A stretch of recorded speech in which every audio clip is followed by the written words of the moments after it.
At my birthday party, my mom whispered to my sister, "While everyone's here, go and change the locks at their apartment." My sister nodded, left for an hour, and upon returning whispered, "Mom, there."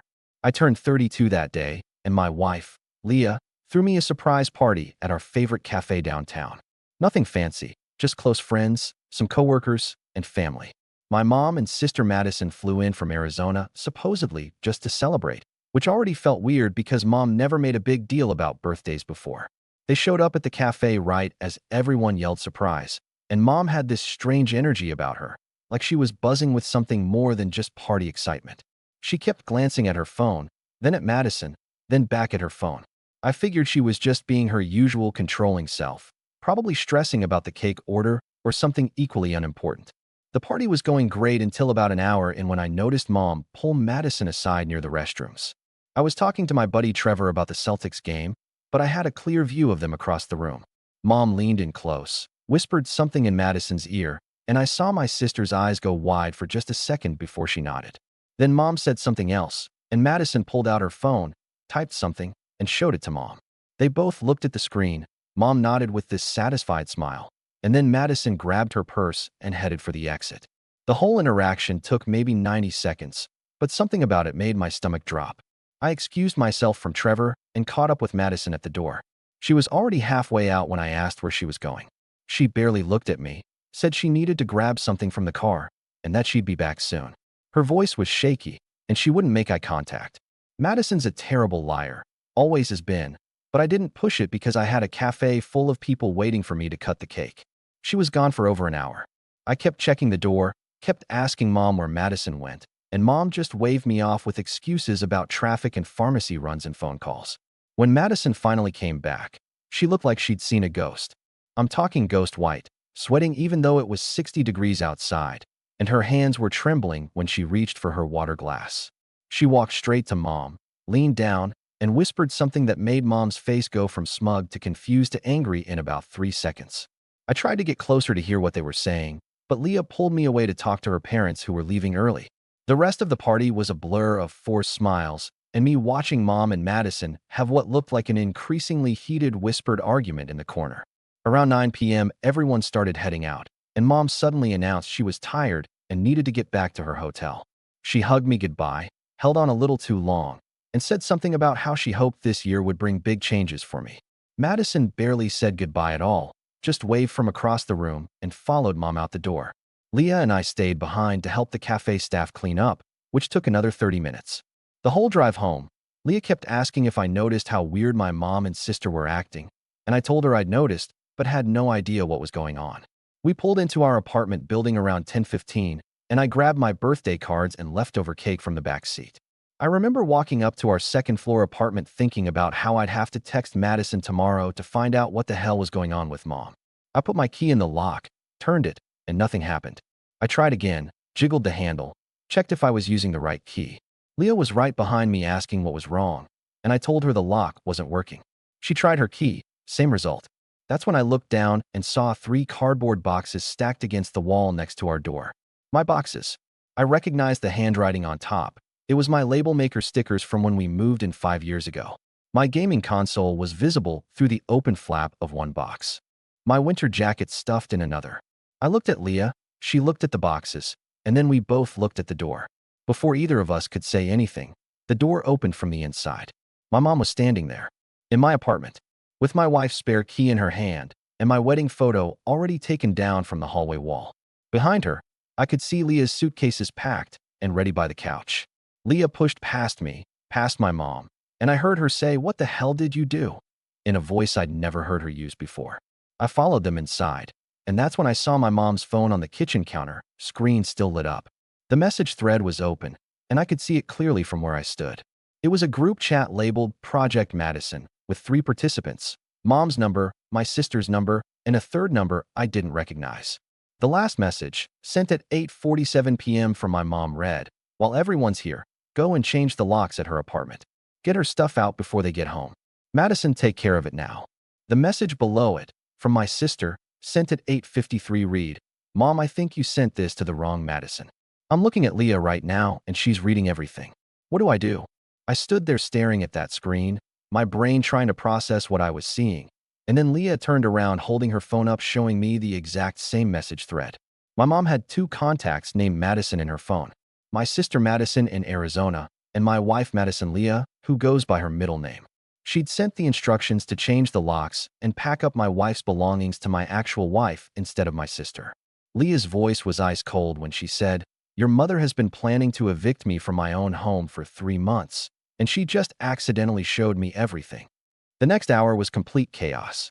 My mom tried to explain, tried to say she was protecting me, tried to claim that Leah wasn't right for our family.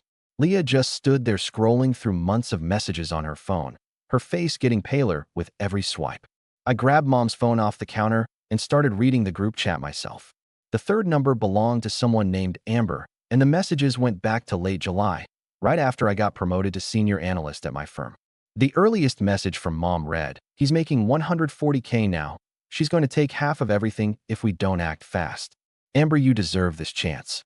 I looked at my mom and asked who the hell Amber was. She pressed her lips together and said nothing. Leah answered for her, said Amber was mom's college roommate's daughter, recently divorced, living in Scottsdale. I'd met her exactly once at a family barbecue 3 years ago. I told my mom to get out, told her I never wanted to see her again, and she actually had the nerve to say I was overreacting. She said that in 2 years I'd thank her, that Leah was holding me back from my potential, that Amber understood family values better. Leah physically pushed my mom toward the door, and I didn't stop her. Mom left still trying to justify herself, saying she'd call me tomorrow when I calmed down. The door slammed, and Leah and I just stood there in our violated apartment, surrounded by half-packed boxes.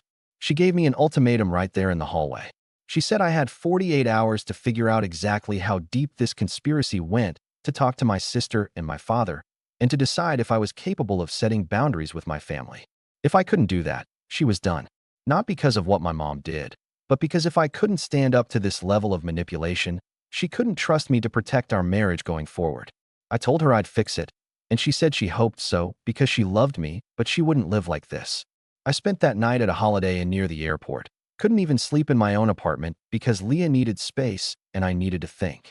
I barely slept, just kept reading through the message thread over and over. There were details in there that made my skin crawl. Mom had been tracking my location through the family phone plan. She knew my work schedule down to the minute. She'd made copies of our apartment keys last summer when she visited for the 4th of July. There was even a message where she discussed hiring a locksmith who wouldn't ask questions. At 6 a.m. I drove to my sister's apartment across town. Madison answered the door in her pajamas, looking like she hadn't slept either. I didn't yell, didn't accuse, just asked her to tell me everything. She started crying immediately, said she'd been against it from the start, but Mom was relentless. According to Madison, this whole thing started when Mom overheard me tell Dad on a phone call that Leah and I were discussing maybe buying a house next year. Mom apparently became obsessed with the idea that Leah was going to trap me with property and children, that I'd never be free to pursue what Mom called my real potential. Madison said Mom had always liked Amber, had stayed in touch with Amber's mom over the years, and when Amber got divorced last spring, Mom saw an opportunity. The plan was actually insane in its detail. Mom was going to stage it so that I'd come home to an empty apartment with a note from Leah saying she needed space. Mom would then comfort me, introduce me to Amber, who would coincidentally be visiting Arizona at the same time, and by the time I figured out Leah hadn't actually left me voluntarily, I'd already be emotionally invested in Amber. Madison showed me her own phone, a separate thread with just her and Mom where Mom had sent her instructions for yesterday. The original plan was for Madison to go to our apartment during the party, change the locks using the copied keys, pack Leah's essentials, and leave them in a storage unit Mom had already rented. Then Madison was supposed to come back and act normal. Later that night, after Leah and I discovered we were locked out, Mom would show up with new keys, claim the landlord must have changed the locks for security reasons, let me in alone, and then break the news that Leah had packed her things and left earlier. The fake note was already written. Madison had a photo of it. It was typed on Leah's laptop, which Mom had accessed back in July using a password she'd watched Leah enter. I asked Madison why she went along with any of this, and she said she didn't really believe Mom would go through with it until yesterday when the messages started coming in rapid fire. She said she was planning to warn me after the party, but then Mom sent the instructions to the wrong Madison and everything fell apart. I left Madison's place and drove straight to the Airbnb where Mom was staying, a little cottage in Tempe that she'd rented for a full week. I used the lockbox code Madison gave me and let myself in. Mom was in the shower, and I had maybe 10 minutes to search the place. I found a folder on the kitchen table, the kind with the accordion sides and multiple compartments. Inside was a printout of my work calendar for the entire month. A photocopy of our apartment lease with certain clauses highlighted in yellow. A business card for a divorce attorney named Robert Chun with a consultation date written on the back, November 8th, my name listed as the client. There were also bank statements, my parents' joint account, and I could see multiple transfers to Amber's name. 3 payments of $5,000, each starting in August. 15 grand total. The bathroom door opened, and Mom came out in a robe, saw me standing there with the folder, and didn't even look surprised. She asked if I'd calmed down enough to have a rational conversation. I asked her about the lawyer, about the money to Amber, about every single detail in that folder. She sat down at the kitchen table and explained it like she was discussing a business transaction. She said the lawyer consultation was just preliminary research, so she'd know what to tell me when the time came. She said the money to Amber was an investment in my future, helping Amber get back on her feet so she'd be stable enough to be a proper partner for me. She said Leah was fine for my 20s, but now that I was successful, I needed someone who came from the right kind of family, someone who understood ambition. I asked her if she understood that she'd just destroyed our relationship forever. And she laughed. She actually laughed and said I'd forgive her eventually because I always did. She said that in 6 months, when I saw how much better my life was with Amber, I'd realized she'd done me a favor. She said Leah was probably already talking to lawyers anyway, that women like her always go for the money first. I walked out without another word, drove back to the Holiday Inn, and blocked my mom's number on everything. Phone, email, social media, all of it. Then I called my dad. My dad answered on the second ring, and I could hear he was at the hardware store by the announcement system in the background. I told him he needed to sit down, that I had something to tell him about Mom. He said he was in the middle of buying supplies for a deck project and could it wait. I said no, it really couldn't, and something in my voice made him go quiet. I told him everything, every single detail from the group chat to the lawyer to the $15,000. There was silence on the other end for a long time, and then he asked me to send him screenshots of everything I had. I spent 20 minutes forwarding him photos of the messages, the bank statements, the folder contents, all of it. He called me back 30 minutes later, and his voice sounded different, older somehow. He said he'd noticed money missing from their savings account, but Mom told him it was for a medical procedure she was embarrassed to discuss. He said Mom had been acting strange since summer, secretive with her phone, taking calls in other rooms, spending hours online shopping, except nothing ever arrived at the house. He said he was going to confront her immediately, and he'd call me back. I drove back to my apartment, and Leah let me in without saying much. I showed her everything I'd found, walked her through the whole conspiracy step by step. She sat on the couch reading through it all, and I watched her face go through about a dozen different emotions. When she finally looked up, she asked if I was ready to go to Arizona with her. I asked what she meant, and she said we were going to talk to Amber face to face because she wanted to hear this woman explain why she thought it was okay to accept money to break up someone's marriage. We booked flights that afternoon, landed in Phoenix at 8 p.m., and drove straight to the address Madison had given me for Amber. It was a new apartment complex in Scottsdale, the kind with a pool and a gym and coded entry.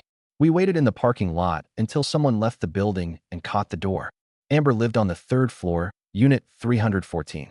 Leah knocked, and when Amber opened the door, I saw her face go from confused to panicked in about 2 seconds. She recognized me immediately, and then she saw Leah standing next to me and tried to close the door. Leah put her foot in the doorway and said, "We just want to talk, and then we'll leave you alone forever." Amber let us in, and her apartment was nicer than ours, which made sense considering she'd just received 15 grand from my mom. We all stood in her living room, nobody sitting down, and I asked her to explain her role in all of this. She said my mom had reached out to her back in July, said she was worried about me being in an unhappy marriage, said she thought Amber and I would be perfect together. Mom told her I'd been talking about leaving Leah for months, but didn't have the courage to do it. Amber said she was lonely after her divorce, and Mom was so convincing, so concerned, that she believed her. The money started coming in August, and Mom told her it was to help her get settled and prepare for when I'd need a place to stay after the separation. Amber showed us her phone, a thread with my mom that was even more detailed than the group chat. Mom had sent her photos of me from family events, told her about my job and my hobbies, basically created a profile like I was on a dating app. There were messages where Mom coached Amber on what to say when we finally met, what to wear, What kind of interests to pretend to have?